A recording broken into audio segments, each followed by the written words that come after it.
Tell me about the cars that drove us. And did Discovery come to you, or did you go to Discovery for this? Well, no, I had this collection of cars I've been acquiring over the years, and talking to my agent, and my manager, and a couple of my buddies is like, what are we going to do with these things? And my agent finally said one day, you know, you love talking about these cars. When I hear you give the tours, everyone has a story for you and a background, and you love telling it. So why don't you turn that into a TV show? And I thought that is about as simple and as great as it gets.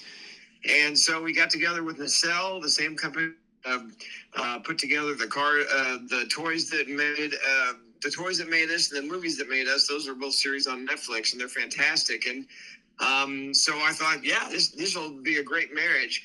And this is a car show for everybody, and I think it's unlike any other car show that's ever been out there because it's not about 0 to 60 and how fast and how big a motor you can put in this vehicle.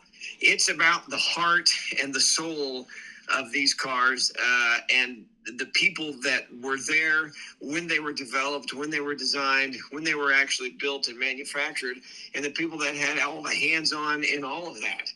And so you really the people that made this stuff happen and really changed the landscape for our automotive history.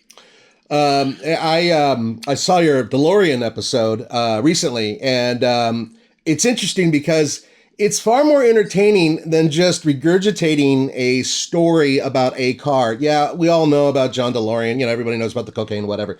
But this goes much further beyond, and it also tells a sympathetic story. And I really did like that, and I sincerely believe that that is one of your best episodes amongst the ones that I've seen, just because it's like a full arch. You know what I mean? It's like the beginning, middle, and end, showing the vehicle, what it was, who he was, how he's connected to the car, but also the car itself. And you actually, I think you were kind of nice to it, considering that you own one. And I know other people, Matt Farrar and whatnot, people who have owned these cars, and a majority of them are pretty dissatisfied with it for obvious reasons.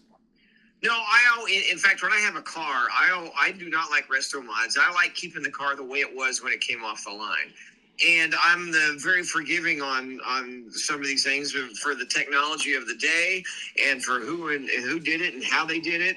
And another one is Jerry Weigert in the Vector. I mean, what a story that is. And my three favorite episodes are the ones that focus on a man and his dream and the imminent failure or a little bit of success. And the third one is the episode coming up on Tuesday, and it's actually my favorite one of all 8 of them. And that's about Bruce Myers and the Myers-Manx.